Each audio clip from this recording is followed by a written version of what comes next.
On Monday, counsel for Mauritius suggested that international law required the people of Mauritius to be given the option of independence for a territory that included the Chagos archipelago. But many territories in the 1960s were presented with options that did not include independence within prior territorial boundaries, and their independence was no less valid for that. In Mauritius, independence was achieved through decisions by its elected representatives following a general election in which the parties favoring independence achieved a clear majority.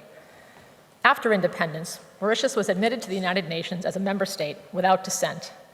No state at the time contended that Mauritius's independence was incomplete or that its decision to become independent did not reflect the wishes of its people. There is no basis for the court to advise now, 50 years later, that a different process should have been used.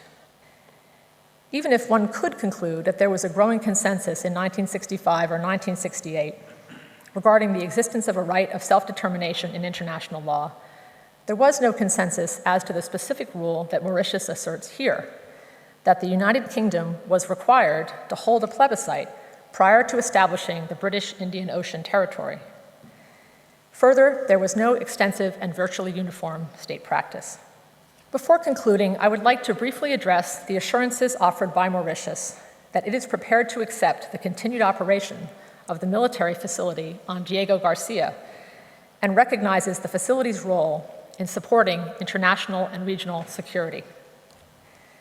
As stated in our written comments, the United States has operated this facility jointly with the United Kingdom for decades, and we agree that it continues to play a critical role in the maintenance of peace and security, both in the Indian Ocean region and beyond.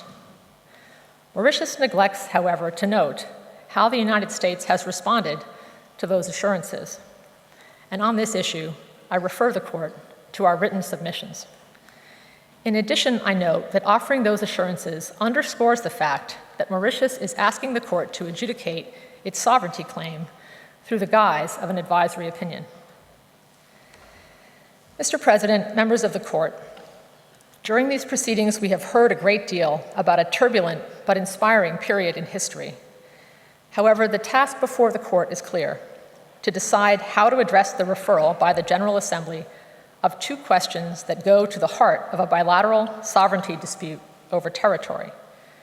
There is no mistaking that these questions seek to engage the court's advisory jurisdiction to resolve this dispute without the consent of both parties.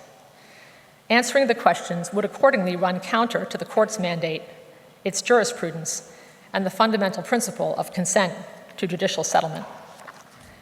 The United States thus urges the court, in light of these compelling circumstances, to exercise its discretion to decline to issue the opinion requested.